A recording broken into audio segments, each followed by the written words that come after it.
नमस्कार। इलेक्ट्रिकल गुरुजी के YouTube channel में आपका स्वागत है। आज हम डिस्कस करने वाले हैं इलेक्ट्रिकल सर्किट के अंदर parallel AC circuits. So let's start.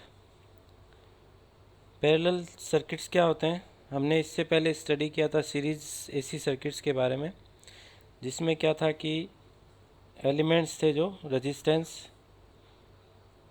Inductance और कैपेसिटेंस, ये क्या थे, आपस में सीरीज में कनेक्टेड थे विथ ए एसी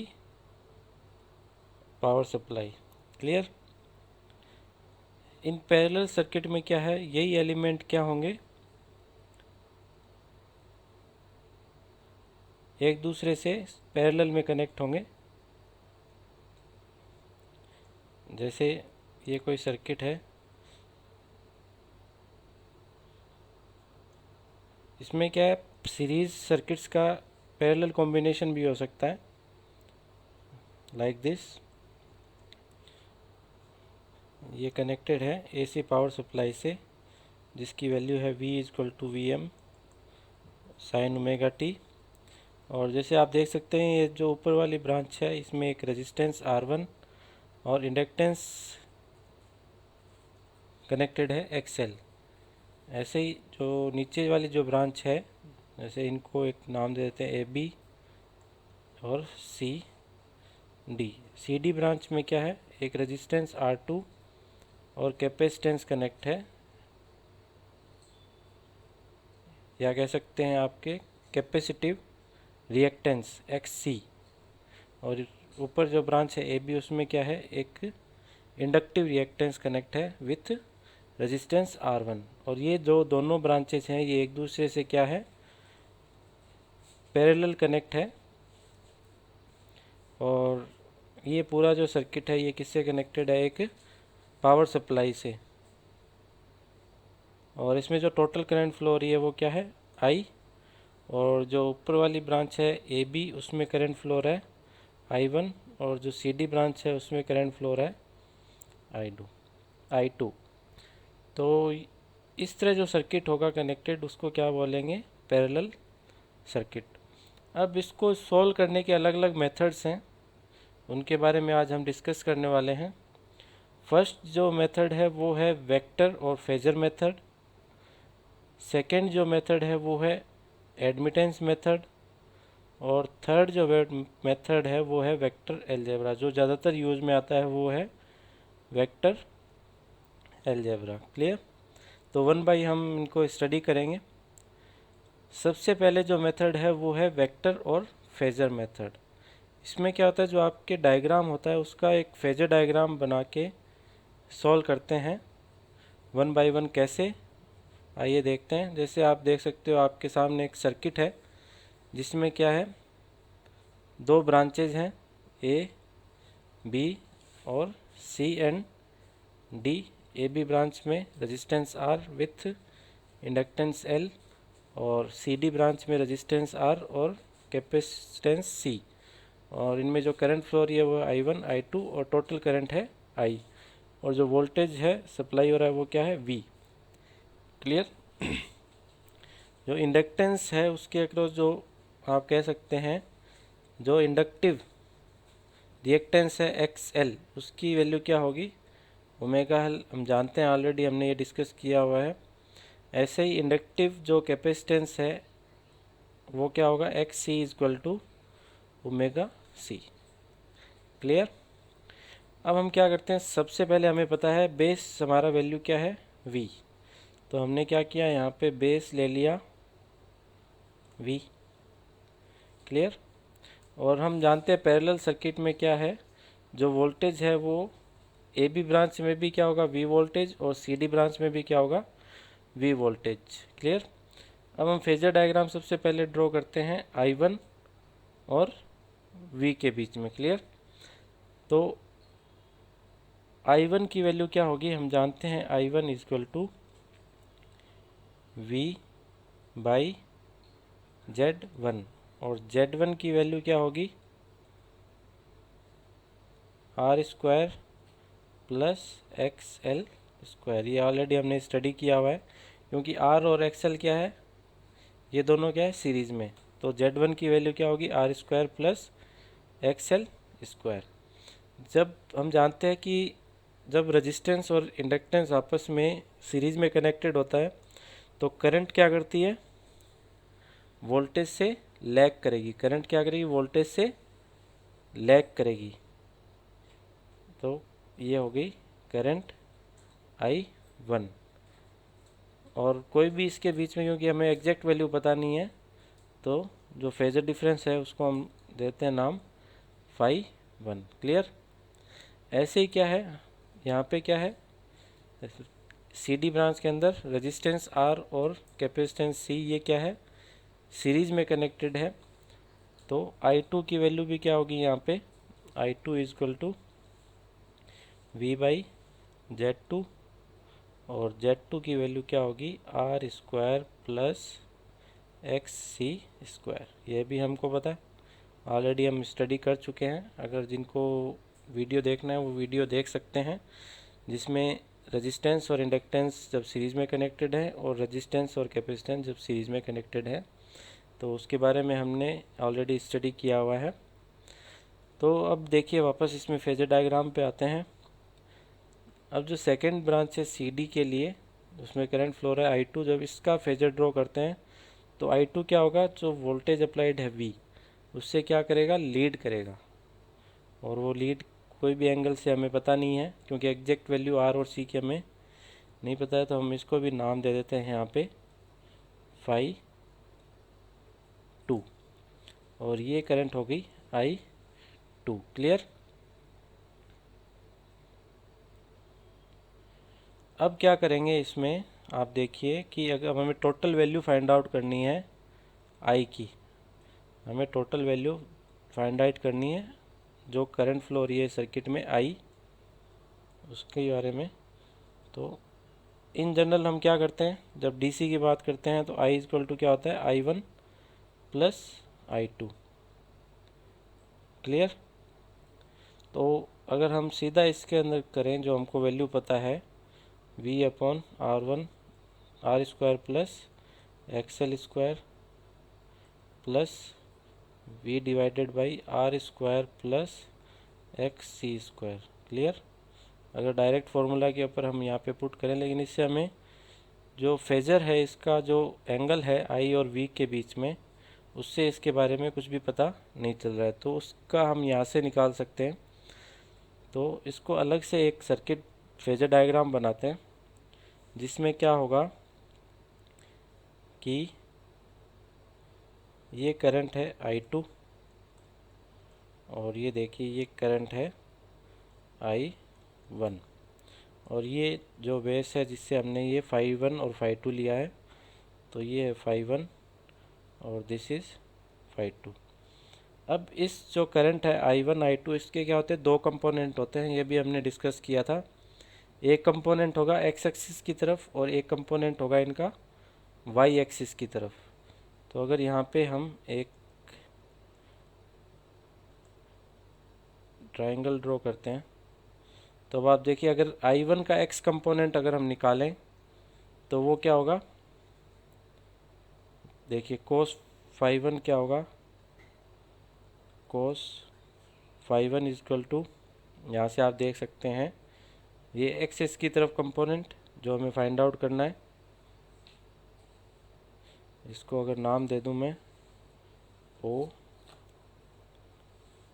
A और ये I1 के लिए B, तो OB डिवाइडेड बाई I1। तो OB की वैल्यू क्या होगी यहाँ पे, I1 कोस phi1।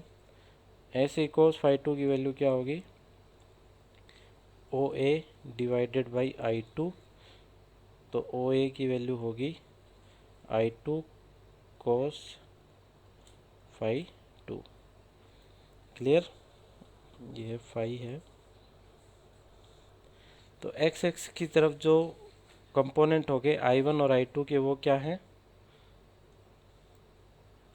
I1 कोस phi1, और I2 का कंपोनेंट है I2 कोस फाई टू। अगर वाई एक्सिस कंपोनेंट अगर हम निकालें इस तरफ,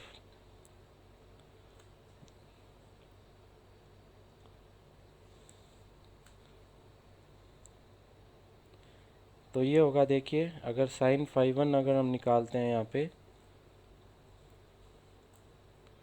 तो वो क्या होगा, ये कंपोनेंट, अगर इसको कुछ भी नाम दे देता हूँ, एक्चुअल में ये एंगल क्या होगा, 90 माइनस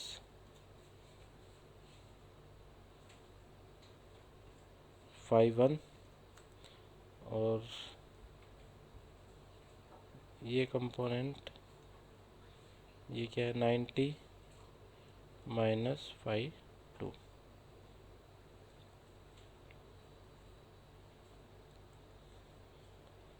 तो हमें ये वाला निकालना है, इसको मैं नाम दे देता हूँ ओ पी, और ये है ओ क्यू, और ये एंगल है 90 माइनस फाई। तो यहाँ पे देखिए कोस फाई क्या होगा, again cos 90 minus phi one equal to O P divided by I one. तो ओ पी इक्वल टू क्या होगा, आई one cos 90 minus phi one, और कोस 90 माइनस फाई वन क्या होगा आपको पता है, O P equal to I one sine phi one. Clear. ऐसे ही अगर ओ क्यू निकालेंगे तो ओ क्यू की वैल्यू क्या आएगी, आई टू साइन फाई टू। तो ये कंपोनेंट होगा आई टू के लिए आई टू साइन फाई टू, और ये ओ पी कंपोनेंट जो आई वन का है वो क्या होगा, आई one sine phi one. Clear. अब देखिए जो x कंपोनेंट है दोनों के एक ही डायरेक्शन में है, तो हम कह सकते हैं जो x कंपोनेंट है जो टोटल करंट का, वो क्या है, I one cos phi one plus I two cos phi two. और अगर y कंपोनेंट अगर हम निकालें, तो अगर मान ले इसके अंदर जो xc की वैल्यू है वो क्या है, xl से ज़्यादा है, तो हम कह सकते हैं यहाँ पे, या कह सकते हैं चलिए आई वन के लिए हम वैल्यू बढ़ा देते हैं, तो xl क्या है, ग्रेटर देन xc। क्लियर। तो उस कंडीशन में क्या होगा, आई one sine phi one minus i two sine phi two. तो हमने दो कंपोनेंट यहाँ पे निकाल लिए हैं, i one cos phi one plus I two cos phi two, और i one sine phi one minus i two sine phi to.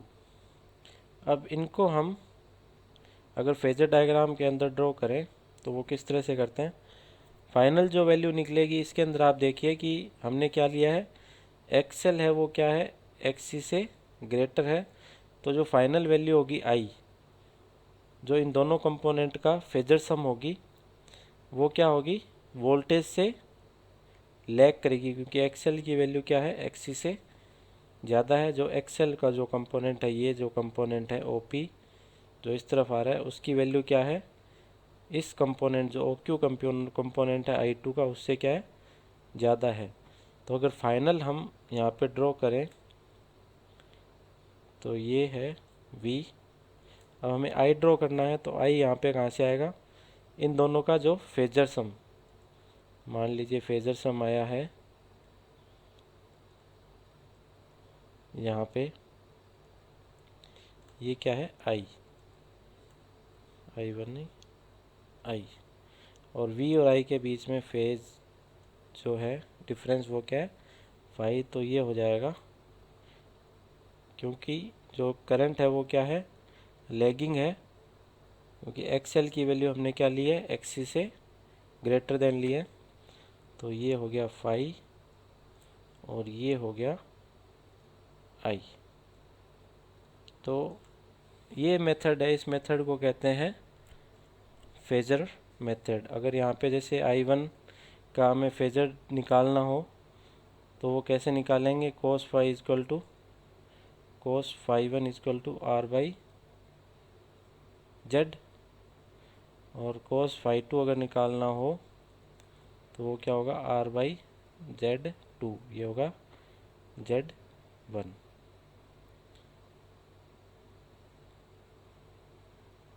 Clear. तो ये है, इस मेथड्स को कहते हैं वेक्टर और फेजर मेथड।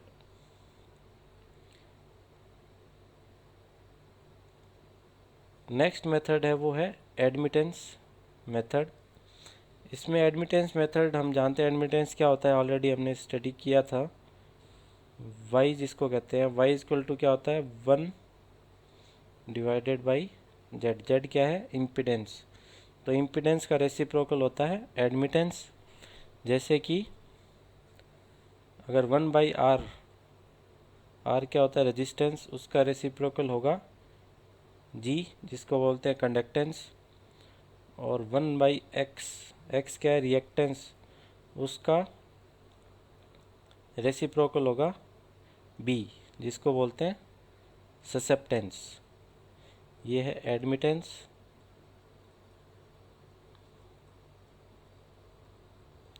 और ये कंडक्टेंस जी,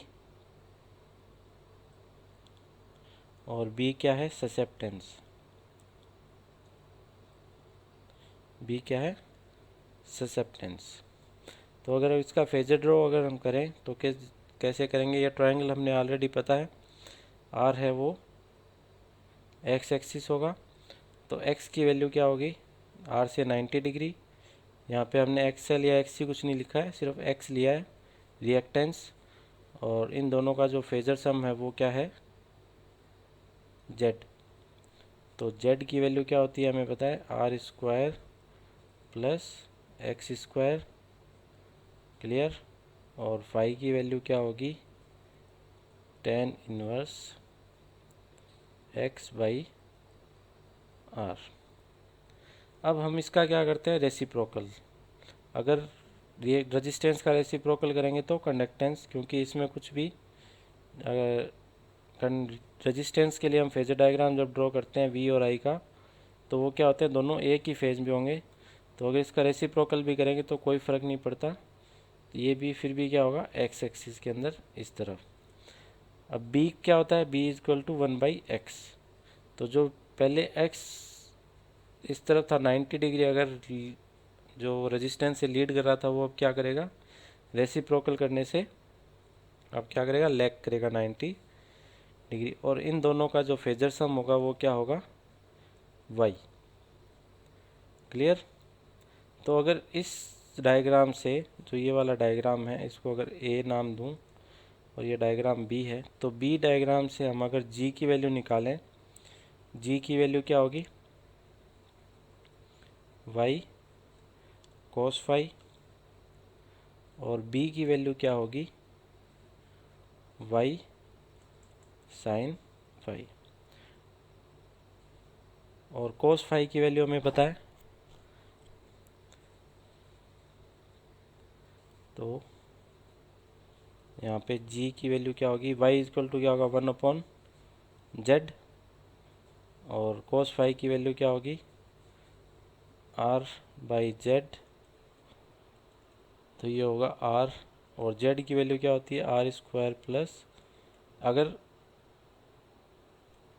जो कंडक्टेंस है और ससेप्टेंस है, इसकी वैल्यू अगर रेजिस्टेंस और इंडक्टेंस की फॉर्म में आपको अगर निकालनी हो तो उसके लिए ऐसे ही बी की वैल्यू क्या होगी, 1 बाई जेड। और साइन फाई क्या होगा, एक्स बाई जेड।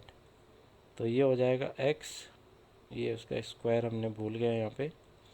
तो ये फाइनल वैल्यू क्या होगी, R divided by R square plus X square. ऐसे ही क्या होगा, root R square plus X square का स्क्वायर। तो X divided by R square plus X square. तो अगर जी और बी को हमें अगर आर और एक्स की फॉर्म में निकालना हो तो इस तरह से निकाल सकते हैं। और अगर टोटल जो एडमिटेंस की वैल्यू है वो क्या होगी, जो इन दोनों का जो y cos फाई और y sin फाई है, अगर इसको स्क्वायर करेंगे तो ये आएगा जी स्क्वायर प्लस बी स्क्वायर का रूट। क्लियर। और अगर tan फाई निकालना हो तो अगर इससे tan फाई क्या होगा, b upon Y, b upon Y, तो फाई की वैल्यू क्या होगी, tan inverse b upon Y. तो इस तरह से अगर आप जो पैरेलल सर्किट है ये किस में कैसे हेल्प करेगा सॉल्व करने में, एक थोड़ा सा मैं आपको बता देता हूँ। जैसे ये सर्किट, जो पीछे सर्किट था वही सर्किट लेते हैं, आर एक्स एल और आर और एक्स सी, और ये कनेक्टेड है एक एसी सोर्स के साथ। वोल्टेज की वैल्यू है वी, टोटल करंट है आई, और ये आई वन और आई टू।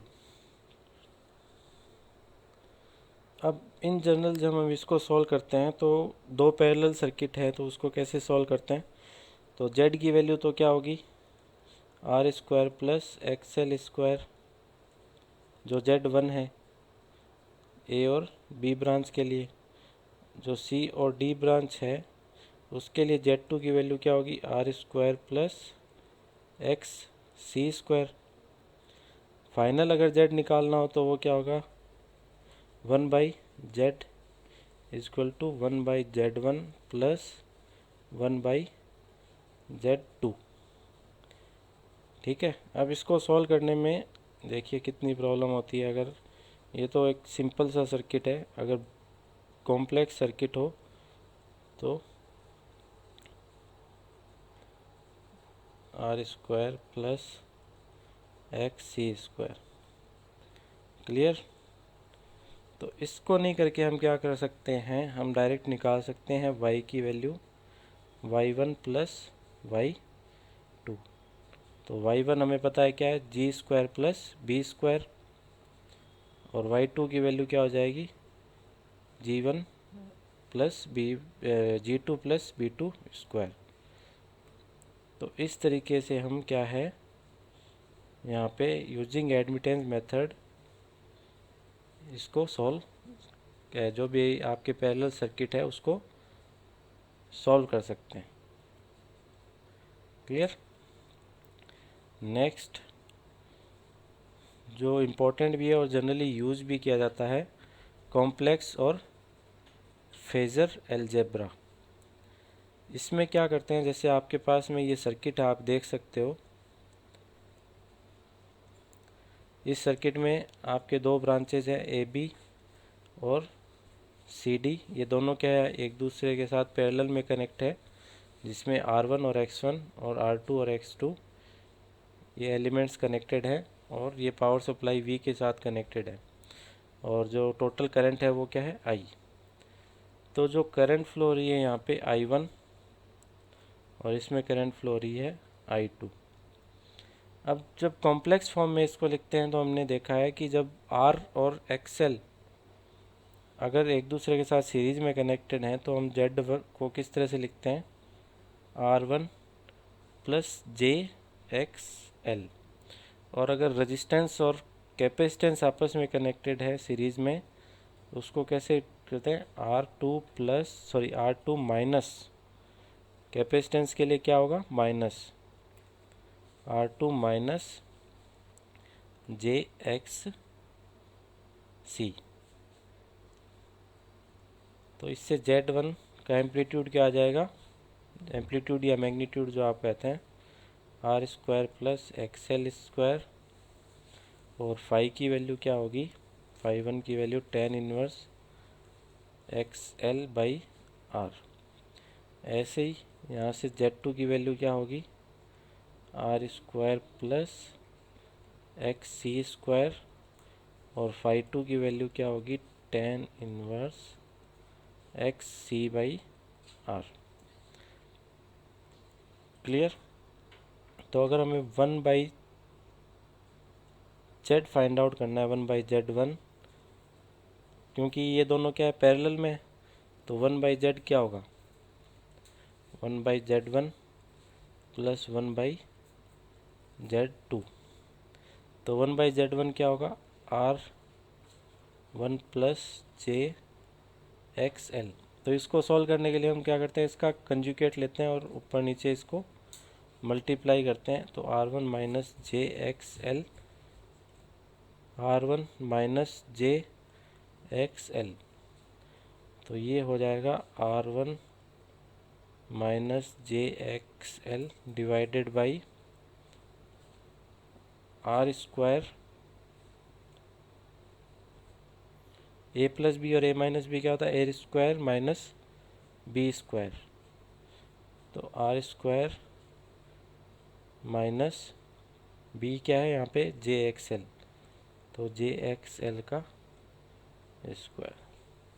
तो R one minus J X L divided by R square, J square minus क्या होगा, जे स्क्वायर इक्वल टू क्या होता है, माइनस वन। तो ये minus minus plus X L square, और इसको अगर हम अलग अलग लिखते हैं तो ये होगा आर वन डिवाइडेड बाई, ये यहाँ पे हर जगह आर वन आएगा नीचे, R one square plus X L square minus J X L divided by R one square plus X L square. Clear. ये हमें पता क्या है, हमने निकाला था पीछे, आपको वापस फिर से दिखा देता हूँ। ये देखिए, ये क्या वैल्यू है, कंडक्टेंस की in form of R square और आर और एक्स की फॉर्म में। तो इसको हम यहाँ पे रखेंगे, तो ये हो जाएगा जी माइनस जे, और ये क्या है, सेकेंड जो टर्म है वो क्या है, ये देखिए X divided by R square plus X square क्या है, बी ससेप्टेंस। तो ये हो जाएगा बी, और बी इसको लिख सकते हैं, अगर पहली ब्रांच को ए बी के लिए निकाल रहे हैं तो जी वन माइनस जे बी वन।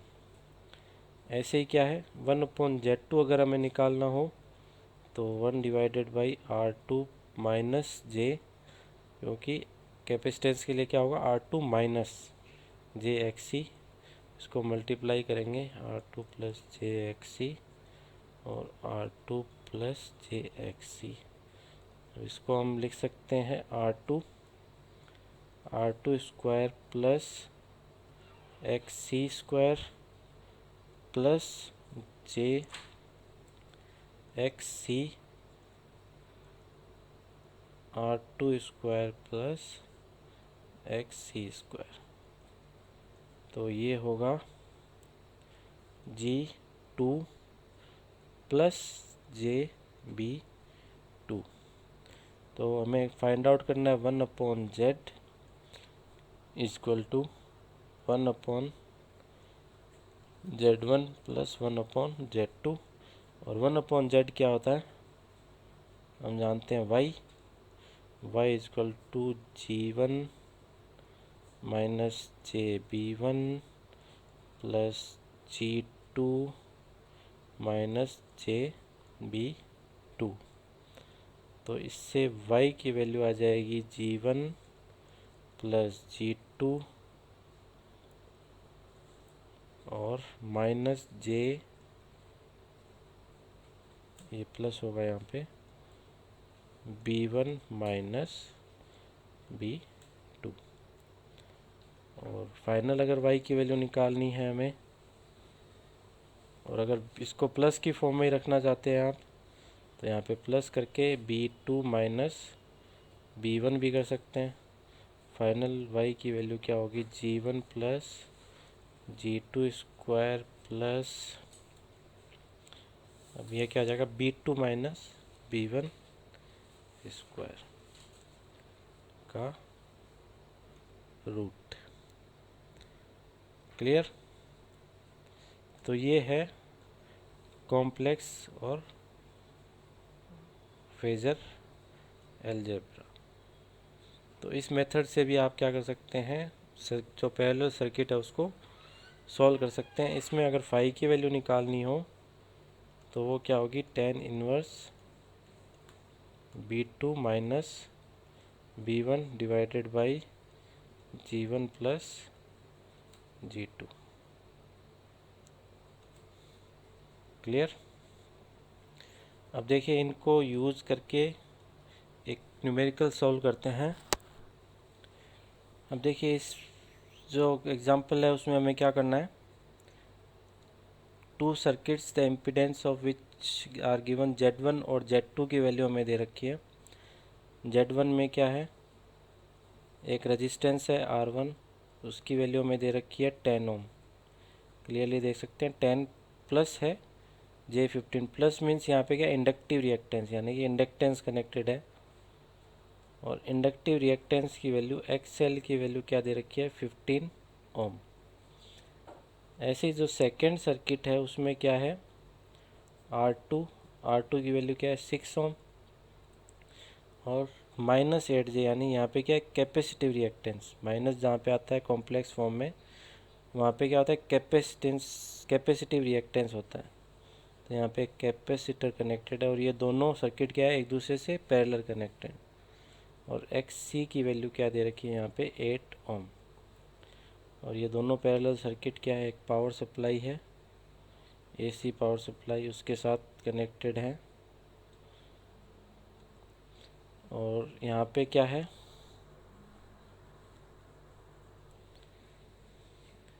जो टोटल करंट है उसकी वैल्यू दे रखी है आपको 15 एम्पियर। टोटल जो सप्लाई करंट है वो क्या है 15 एम्पियर।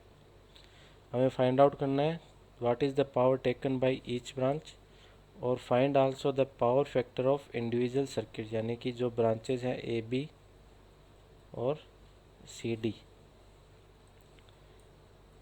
उनमें इंडिविजुअल के अंदर पावर फैक्टर और जो पूरा टोटल सर्किट है इनका कॉम्बिनेशन जो है उसका भी पावर फैक्टर, और इनका एक ड्रॉ करना है वेक्टर डायग्राम। तो सबसे पहले हमें क्या दे रखा है, आई की वैल्यू क्या है 15 एम्पियर। तो इसमें देखिए कोई भी तरह का एंगल नहीं हमें साथ में दे रखा, तो हम इसको ही बेस वैल्यू मान के चलेंगे जिसकी वैल्यू होगी 15 0 डिग्री। क्लियर? अब जो भी एंगल्स वगैरह जो निकलेंगे इम्पीडेंस के या जो इन ब्रांचेज में I1 और I2 करंट है और जो टोटल वोल्टेज है उनके जो एंगल होंगे वो किसके रेफरेंस में होंगे, I, क्योंकि बेस हम क्या ले रहे हैं यहाँ पे I। सबसे पहले हम क्या करते हैं, Z1 जो कॉम्प्लेक्स फॉर्म में है, जो रेक्टेंगुलर फॉर्म में है सॉरी, उसको क्या करते हैं पोलर फॉर्म में चेंज करते हैं। रेक्टेंगुलर फॉर्म में क्या है 10 प्लस 15J, इसको हम पोलर फॉर्म में चेंज करेंगे तो 10 स्क्वायर प्लस 15 स्क्वायर का रूट एंगल क्या होगा 10 इनवर्स 15/10। 10 स्क्वायर यानी 100 और ये होगा 15 स्क्वायर यानी कि, इसको हम सॉल्व करते हैं बाय यूजिंग कैलकुलेटर। तो 10 स्क्वायर प्लस 15 स्क्वायर ये आएगा, सॉरी प्लस करना था मैंने मल्टीप्लाई कर दिया, 10 स्क्वायर प्लस 15 स्क्वायर ये 325। इसका जब रूट निकालेंगे तो वो आएगा 18.02 18.02 और एंगल कितना आएगा 15/10 क्या है 1.5। तो 1.5 का tan इनवर्स क्या होगा 56.30। तो ये है 56.30 डिग्री। इसी तरीके से Z2 यहाँ पे कैलकुलेट करेंगे तो वो आएगा 6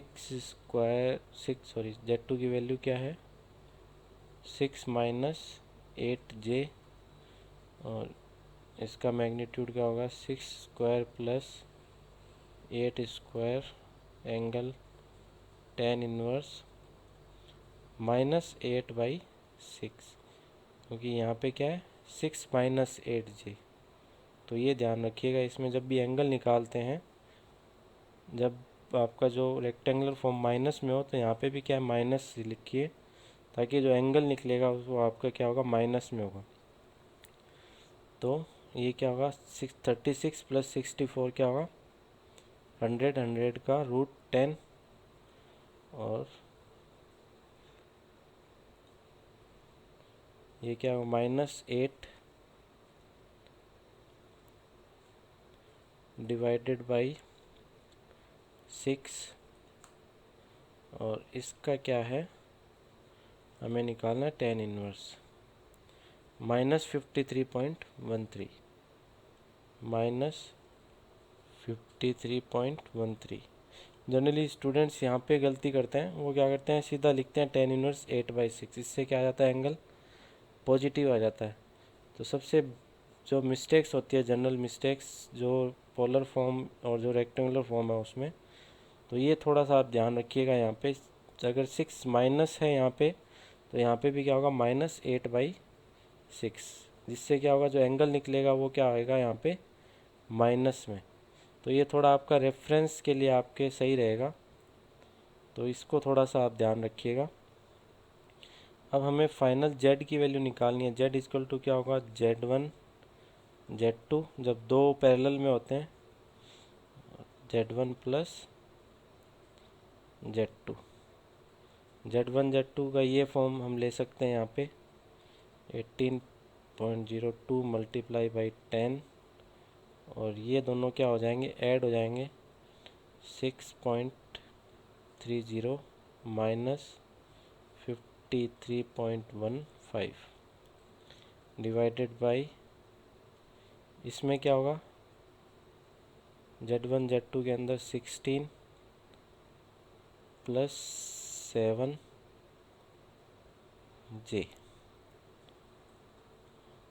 और ये हो जाएगा 180.2 एंगल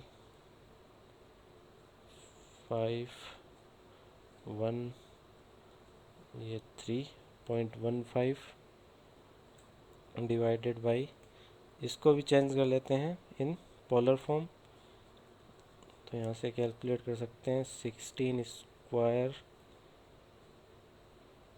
प्लस 7 स्क्वायर, और इसका रूट 17 पॉइंट क्या था 17.46, और एंगल निकल सकता है इसका वो क्या होगा tan इनवर्स 7/16। तो ये होगा 7 डिवाइडेड बाई 16, और इसका tan इनवर्स अब हम निकालेंगे तो उसकी वैल्यू आएगी 23.62। 23.62 क्लियर। तो यहाँ से इसकी वैल्यू आ जाएगी फाइनल इम्पीडेंस की 180.2 डिवाइडेड बाई 17.46 10.32, ये होगा 10.32, और एंगल होगा यहाँ पे माइनस देखिए 23.15 माइनस 23.62 माइनस 20.47 माइनस 20.47। जेड की वैल्यू हमने यहाँ पे फाइंड आउट कर ली। वी निकाल सकते हैं हम अब। वी इक्वल टू क्या होगा, आई जेड। आई क्या है 15 0 डिग्री, और जेड की वैल्यू क्या है मल्टीप्लाई बाई 10.32 एंगल माइनस 20.47। तो 15 और 10.32 कितना हो जाएगा मल्टीप्लिकेशन में, 15 मल्टीप्लाई बाई 10.32 154.8, ये होगा 154.8। एंगल क्या होगा, जब मल्टीप्लिकेशन में होते हैं तो दोनों क्या होंगे, ऐड होंगे। एंगल्स क्या होंगे, ऐड होंगे। तो ये हो जाएगा माइनस 20.47। तो अब अगर इसका फेजर डायग्राम बनाएं अभी तक का जो हमने देखा है, उसमें क्या होगा, अगर बेस हमारे पास क्या है करंट, जब हमने लिया है टोटल करंट आई, ठीक है, और हमने वोल्टेज यहाँ पे फाइंड आउट किया है V इक्वल टू 154.8, और एंगल क्या है यहाँ पे -20, यानी कि वोल्टेज क्या कर रहा है, करंट से लैग कर रहा है। वोल्टेज क्या कर रहा है, करंट से लैग कर रहा है। तो ये यहाँ पे क्या होगा,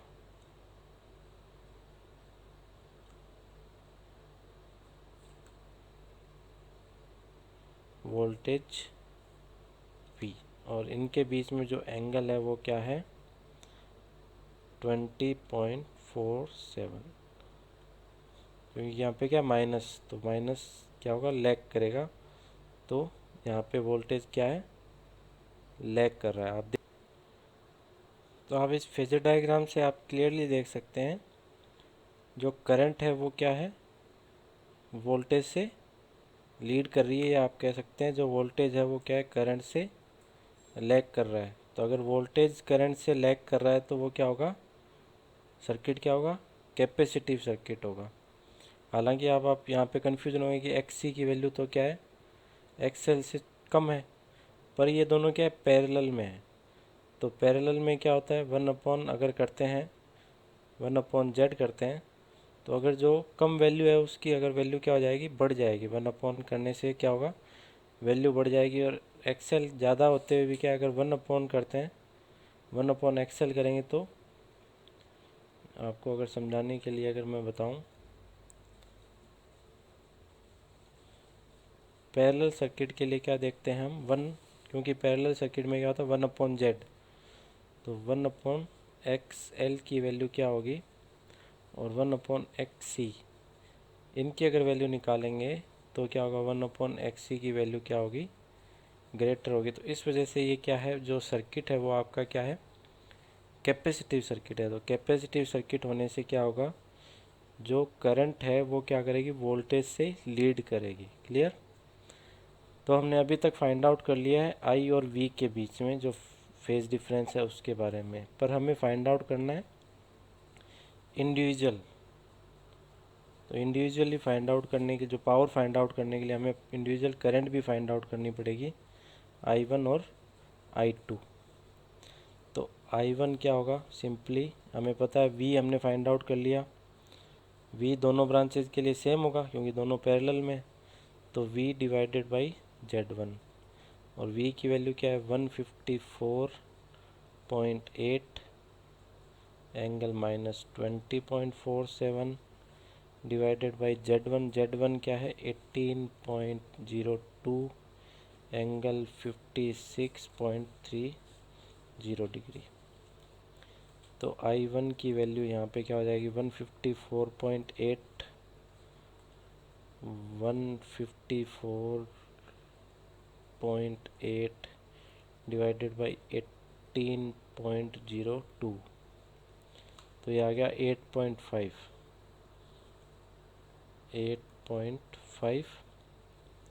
और एंगल क्या हो जाएगा, ये दोनों क्या हो जाएंगे, माइनस जाएगा ऊपर तो ये ऐड होंगे तो 77.67 माइनस 76.77। क्लियर। और ऐसे ही I2 की वैल्यू निकालेंगे, V अपॉन Z2, V की वैल्यू 154.8 डिवाइडेड बाई, सॉरी, हाँ, ये तो V की वैल्यू तो 154.8 डिवाइडेड बाई Z2 की वैल्यू क्या है, 10 एंगल -53.15 और ये है -27, तो ये आ जाएगा 15.48 और 20.47 माइनस 20.47 प्लस हो जाएगा, क्योंकि ये ऊपर जाएगा तो एंगल प्लस हो जाएगा। तो ये है, इसको अगर तो -20.47 प्लस 53.15, तो ये वैल्यू आ गई 32.62, 32.68। क्लियर। अब अगर इनका देखिए आप, I1 और I2 का जो एंगल निकला है, ये किसके रेफरेंस में निकला है, I के रेफरेंस में, ये ध्यान रखना आप, क्योंकि बेस वैल्यू हमने शुरू से क्या ली है, टोटल करंट I। तो अगर I1 क्या है, -76.77, तो अगर I1 इस फेजर डायग्राम में हम ड्रॉ करेंगे, मान लीजिए, क्योंकि माइनस है तो ये क्या है, यहाँ पे होगा, और इसकी जो यहाँ पे वैल्यू होगी वो क्या होगी, 76.77। और I2 क्या है, पॉजिटिव में आ रहा है एंगल, तो ये एंगल क्या होगा, 32.68। क्लियर। ये होगा I2 और ये होगा I1। अब हमें क्या निकालना है, पावर निकालना है। तो हमें पता है पावर जो ये है, ये तो एब्जॉर्व करेंगे नहीं ना कुछ, जो इंडक्टिव अगर जो रिएक्टेंसेज हैं वो क्या होता है, पावर कुछ भी तरह का एब्जॉर्व या डिसिपेट नहीं करते। जो पावर है वो किसके ऊपर होगा, सिर्फ रेजिस्टेंस के ऊपर। अगर P1 की वैल्यू हम यहाँ निकालेंगे तो क्या होगा, I1 स्क्वायर R, और P2 की वैल्यू निकालेंगे तो क्या होगा, I2 स्क्वायर R, R1 और R2। तो I1 यहाँ पे क्या है, 8.5, 8.5 स्क्वायर मल्टीप्लाई बाई R की वैल्यू क्या है, 10,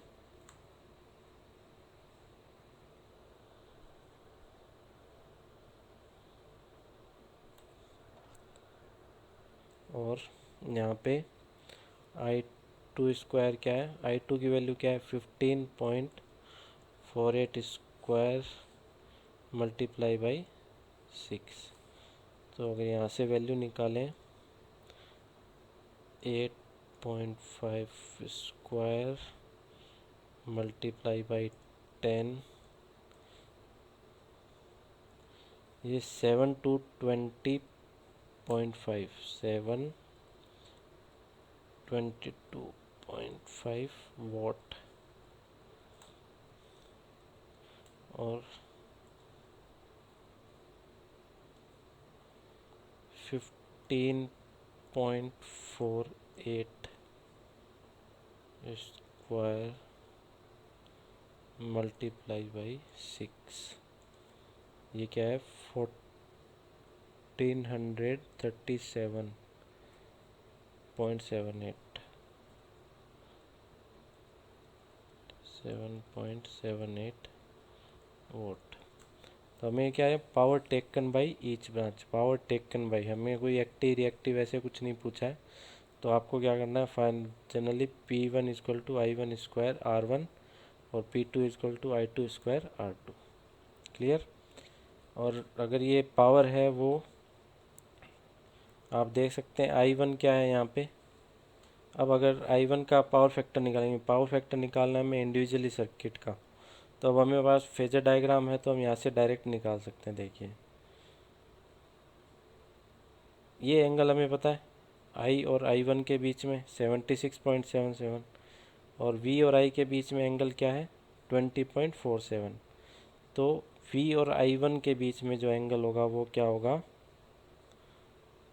इन दोनों को आप क्या कर दें 76.77 से ये माइनस करना है तो 0.356.30।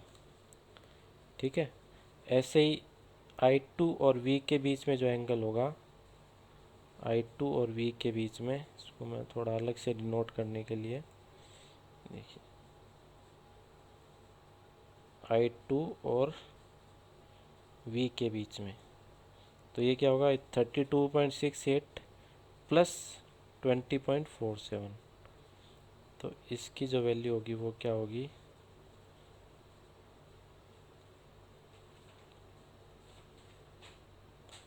53.13 डिग्री। तो हमारे पास दोनों जो एंगल हैं वो आ गए हैं।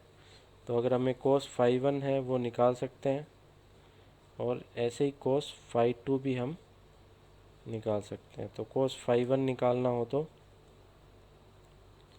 देखिए क्या होगा 56.30, इसका हमें निकालना है cos, तो ये होगा 0.55, 0.55 और ये क्या है I1 क्या है वोल्टेज से लैग कर रहा है। I1 क्या है वोल्टेज से लैग कर रहा है क्योंकि डायरेक्शन क्या है इस तरफ है। I1 क्या है वोल्टेज से लैग कर रहा है, तो ये हो गया लैगिंग पावर फैक्टर। ये क्या होगा लैगिंग पावर फैक्टर। ऐसे ही cos phi 2 निकालेंगे तो क्या होगा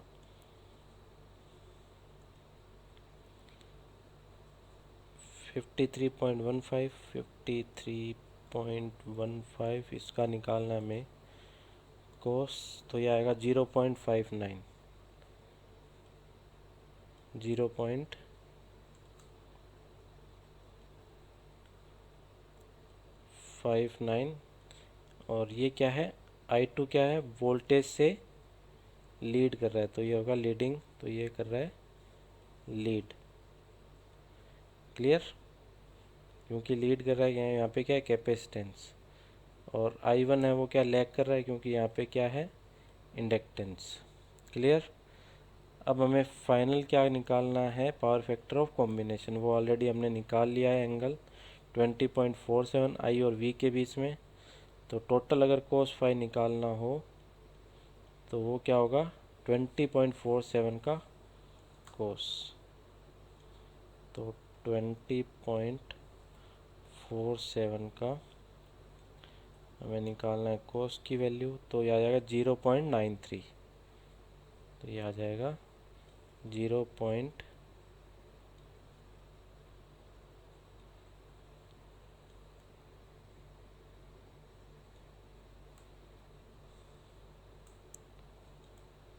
0.93। और जो फाइनल जो cos phi है वो क्या है लैगिंग है या लीडिंग है, देखो I है वो क्या है वोल्टेज से लीड कर रहा है, तो ये होगा लीड। इसको मैं यहाँ पे क्लियरली लिख देता हूँ वापस।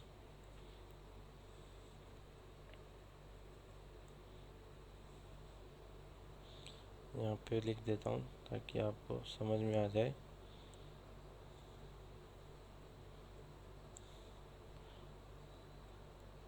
cos phi 1 इक्वल टू क्या होगा cos 56.30, 56.30, इसकी वैल्यू होगी 0.55 और ये क्या है lead, lagging lag cos phi 1 cos phi 2 क्या होगा cos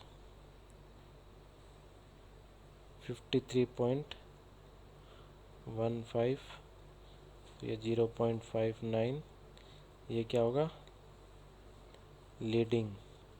और जो टोटल cos फाई है कॉम्बिनेशन का वो क्या है cos 20.47, इसकी वैल्यू होगी 0.93 और ये क्या है लीडिंग। क्लियर। तो इस तरीके से आप जो पैरेलल सर्किट्स हैं उनको सॉल्व कर सकते हैं। सो आज के इस वीडियो के अंदर इतना ही। Thank you. नेक्स्ट वीडियो में हम अगले टॉपिक पे डिस्कस करेंगे। तब तक के लिए नमस्कार।